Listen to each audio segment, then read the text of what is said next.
Welcome to the Positively Joyful Productivity Show, where joy isn't a reward for productivity, it's the secret ingredient. I'm your host, Nicole Louise, coach, wife, and dog mom. This is a no-kid zone by design, created for women who are child-free, childless, or an empty nester embracing your next chapter. You all belong here. Each week, you'll hear inspiring stories from women around the world and learn tools, mindset shifts, and practical strategies for living a joyful life. You'll also discover the science behind why focusing on joy fuels focus, motivation, and lasting productivity. Let's get inspired, get organized, and create a life full of freedom, focus, and joy. Hello, and welcome to the Positively Joyful Productivity Show. I'm really excited for today's episode because I have an amazing guest with me. I have Vanessa Dawn, who is the founder of Dawning Hope, and she's going to talk to us about productivity and kind of her story about that today. So, Vanessa, welcome to the show. Hi, thank you for having me. Absolutely. I'm so glad that you're here. So, Vanessa was a lot like I was several years ago, kind of like mumble jumbled, like very unorganized, post-it notes everywhere, just generally unorganized. But you kind of knew yourself enough to say, hey, I need a little bit of support with this. Once you started your business, you definitely needed some help to get yourself organized because that was a time where it was really critical for you to become organized. And so I would love for you to kind of talk us through that process. So, like, how did you know you needed support? Um, yeah, so like I felt like, I had the list and I had the good intentions of like, I'll write it down, I'll put it in my phone and but like you said, it was unorganized. But like when you're in that state of overwhelm and you feel like you're just drowning in to-dos or errands and grocery lists and it's hard to feel like you can really organize your train of thought also in a way that makes it possible to even begin to like chip away at creating like a real system for yourself. So like it almost feels like you're like adding more when you already feel like you're full to the brim. And so it felt like my brain power was also diluted from trying to remember the things or remember where I put that. I know I wrote it down. Where did I put it? Um, it was like there was no space to actually like carry out some of the smaller tasks or the tasks that were less pressing, like they didn't have a deadline or like a timestamp on them. And so at that point, it was like things just continued to build because all these smaller tasks kept building up. And it felt like eventually I was just like almost in a spiral. It got into a point that it felt impossible to keep up with all of it. Mhm. And it felt like I was always like tired from doing, but I wasn't actually really getting that much done. It felt to me like, and it was like when I thought of something to do, I would just put it in a random note on my phone and kind of lose it, or, it was like a tab in my brain was still open while this random note was wherever it was. And it was still taking up not only energy, but also like capacity in my nervous system to be able to handle all that I had going on. And like I knew there were people that were handling more than I was, and also feeling like they got this, they're whole, they're replenished, they're good. So I knew there had to be like a better way to manage all that life was asking of me. Yeah, for sure. So I can totally relate to you. And so having a million tabs open in your brain and like writing things down and having notes everywhere, like I can so relate to that. And I think our listeners probably can too. Like, I feel like that's such a common, relatable thing. And you said it beautifully. What happens is that takes up space in your brain and it just doesn't allow you to focus on anything else. It's all these little things running in the background constantly. And also, like you said, you're so focused on all the to-dos and I got to do this and do that and do this and do that. And then you never actually accomplish anything. So I think that that's so relatable. And so I have to ask you this just on a like weird, nerdy personal note. So I live by post-it notes. I actually have a little stack next to me right now. So just curious, are you a post-it note lady like me? Yeah, 100%.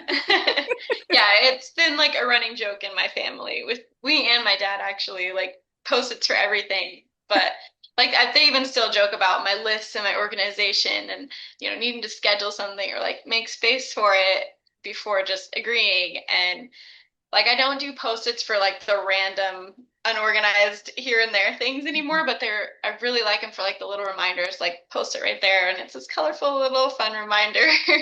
Yeah, I know. I'm slowly getting better at my post-it note game. I still have some floating around, but I'm definitely getting better at that.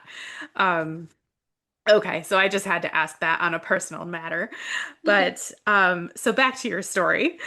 So you ended up getting some actual coaching to help you kind of get organized and get more productive. So what was that experience like for you? So for me, it was I like attended this training. I think the first person that kind of exposed me to the idea of like the systems and it felt like almost giving me permission to organize something in a way that made sense to my brain. It was Natalie Ellis from Boss Babe. She has really interesting like planners and systems, I guess. And she kind of gives them away sometimes or sells them. Anyways, she even like puts like she has like a folder here for, like if a babysitter is coming, here's all the information they need. It's already done. I don't have to do it every single time. And just things like that that felt like I felt like I couldn't do it before because it was like, it needs to be personalized. It needs to be like every time I do the thing or it felt like cold or something. And then when she said it and the way that she explained it just made so much sense to me of like, yeah, but why would you keep doing it over and over? It takes, a long time and to try to like compile your child in like a folder is like, wait, what? So for me, it was like, oh my gosh, no, that makes a lot of sense. Just do it once and then, you can edit it and it evolves over time. But that's just one example of like even yearly tasks, like annual tasks, like put them somewhere and write them down and, whatever month or maybe even once a month, visit that and mark some off or, put when you did it. Just little things that like it felt like I should have known. I should have been doing this already, but there was a part of me that was like, I can't put everything in a note. I can't, Mhm. schedule everything because then it felt almost robotic to me. But then the way that she explained it made it feel so much more human of like, yeah, but you can close that tab in your brain now and you're not thinking about it all the time. And so it helped me to be like, okay, so this actually helps me be more present in my day-to-day life just by not having to like worry about, oh man, we need to clean the gutters or just the random things that Yeah. go on those lists and that you can visit once in a while and not have to think about constantly. Yeah. So a couple of things. I think as women, we especially feel like we need to have those personalized notes for other people who are helping us out or and so I'm a teacher by day. My business is a side hustle at the moment. But so sub plans is something, as when you were talking about leaving notes for your babysitter, I'm like, "Oh, yep, that's sub plans for me." Like and I was always good at just like, okay, this is the binder, this is what's happening, and I would update it occasionally as needed. But when I first started my career, I was like, oh my gosh, I have to do sub plans every single time I'm out, But I think that's such a common trait for us women. We feel like we need to be personal and we need to be nice, and perfectionism gets in the way, and all of those things, right? And I think you touched on it when you have someone else's perspective, when you have, a friend, a coach, whoever, somebody else on the outside kind of looking in, like, why are you doing that? You don't need to. And then when we stop and think about it, it's like, oh my gosh, you're so right. We actually don't need to do that. So, great example. Yeah, yeah, and seeing someone like that, she has like I don't even know. It's a multi seven-figure business, I think. And so Mhm. it's like she's doing something that works clearly. I think I can trust her on that, that it's Right. okay to, just do it once and put it away and you don't have to think about it anymore. Yeah, absolutely. And yeah, just like I jotted down a note here, and just getting that outside perspective is just so helpful. So yeah, and Yeah, yeah, clearly that she, permission, I guess, too. yeah. Yeah, and again, I think that that's a woman thing. Like, I feel like, subconsciously we feel like we need that permission, right? To like do something that is unexpected or what we might consider being lazy. Like, you know what I mean? Like, Yeah. we have all Yeah, these and I weird think that's stories. that's our own internal journey too, right? It's like that's Yeah. something I'm working on is like just you can make the decision, you can do it. You don't have to ask us externally for something. Right. It's so true. And yeah, going through, this business journey, which I'm sure you experienced as well, like it is such a personal journey and, doing so much work on yourself and Hmm. realizing so many things about yourself. And so, to my listeners out there, when you have the opportunity to do that, please take it. You should always be working on yourself. It's so incredibly important to just become the best and most beautiful version of who you really are meant to be and who you are. So, Absolutely. yeah. So, Vanessa, since getting some support from, Natalie Ellis for one, and I think you mentioned some other programs too, but how has that helped you overall achieve more in your life? So now I'm able to like order tasks from like the most pressing to least pressing. So I'm not like kind of dilly-dallying all day. And I have like daily non-negotiables, like spending phone free time with my family. And I know like I need to schedule in things like meditating, exercising, meal prep.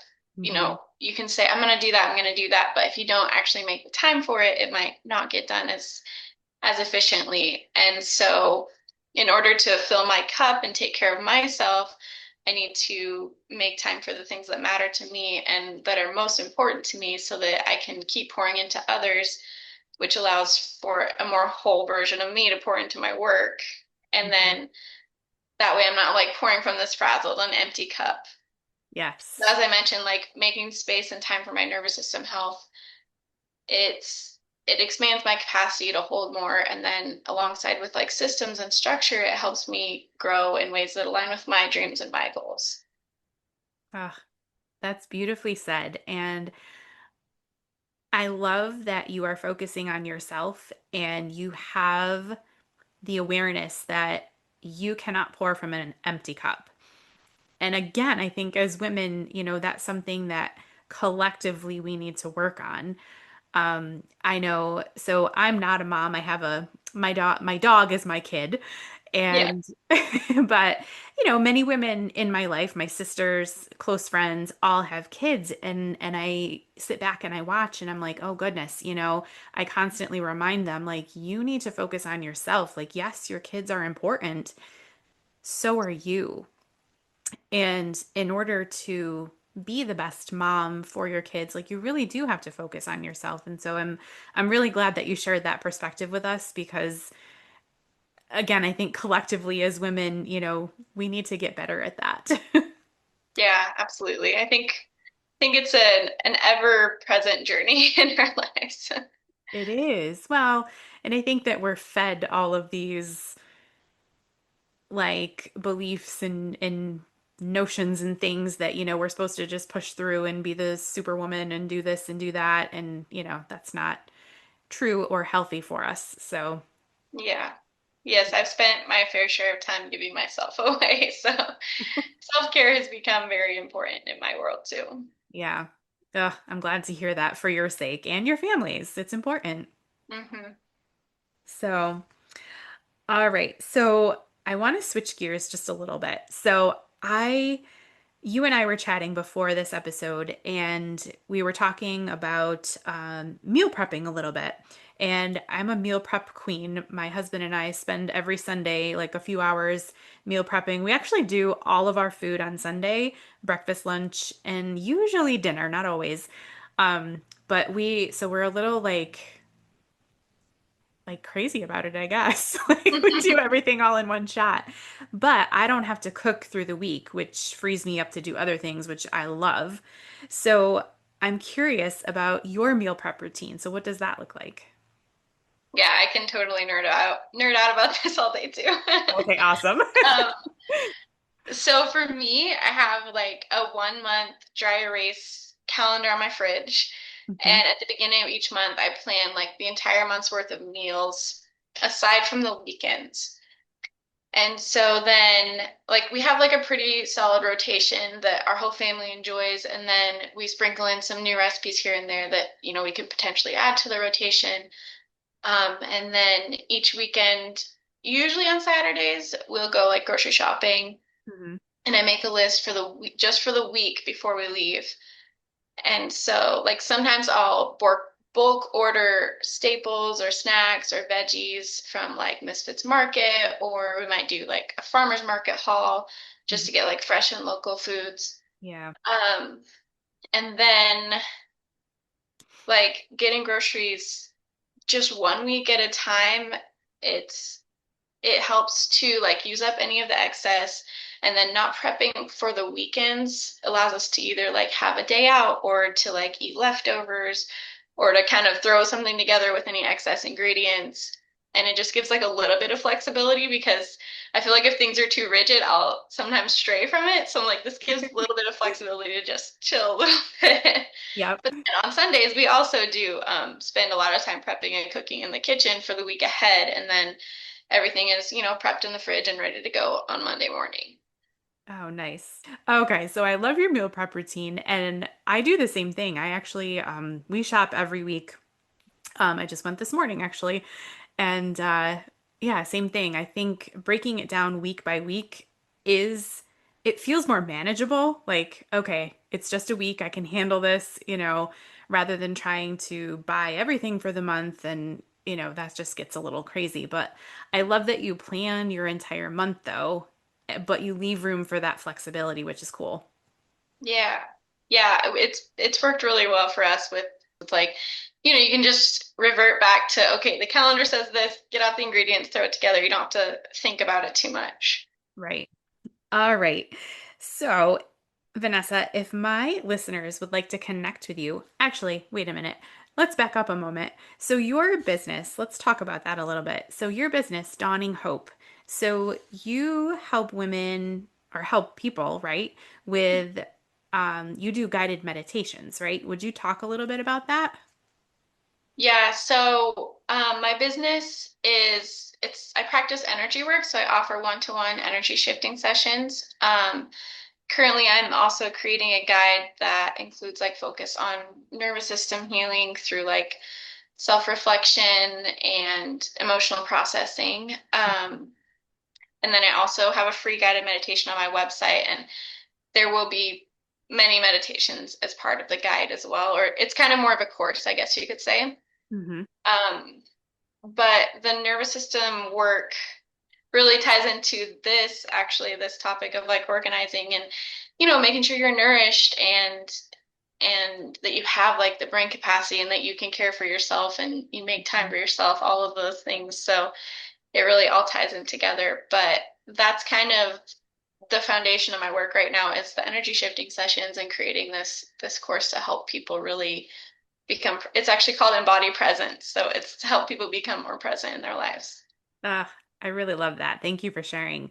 And yes, so yeah, I mean, I talk about productivity, I teach productivity, but it really goes so much deeper than that. I do talk a little bit about regulating your nervous system because that's so important. And so I love having guests like you on the show because you're immersed in that world. Like you're the expert on that topic. And so I really appreciate you sharing that and sharing your business with us because it's really important. So, to my listeners, again, go check out Vanessa. You can find her on Instagram mainly. I'll link her handle below in the show notes. So, please go check her out, show her some love, and check out her resources. Yeah, and you can find the meditation at www.dawninghope.net. There's a free meditation for anyone who's interested. Oh, perfect. So, we'll link that in the show notes below too, so they can just go there, click, and boom. Wonderful. Awesome. Thank you. So, before we kind of wrap things up, I have one last question for you. So, on the Positively Joyful Productivity Show, we align with joy around here. So, Vanessa, I'd love to hear what is one thing that you do for yourself that brings you joy? I think like a foundational aspect to like cultivating joy for me, it does come back to the nervous system healing because like when I was always so stressed and I didn't have the capacity to like take in a lot of life's simple joys. Like Hmm. they say, when you're always rushing, you forget to stop and smell the flowers. So I really think that the nervous system is a really important aspect to become present to the joy that is already there and then to cultivate joy as well. Yeah. Ah, such wise words. So smart. I love it. Thank you. Yeah, no, for real though. I personally went through something a few months back, and it really forced me to stop and slow down and pay attention and focus on all those little joys. So I completely resonate with what you just said. Yeah. Yeah, it's very important. Hmm. Absolutely. Vanessa, this has been wonderful. Thank you so much for being on our show today. And again, to my listeners, please go check her out. You can check out her free resource and all of her paid options as well. So, Vanessa, thank you so much. This has been wonderful chatting with you today. Yeah, thank you so much for having me. I appreciate it. Absolutely. All right. And to my listeners, thank you for tuning in. Have a beautiful week, and I will chat with you in a week.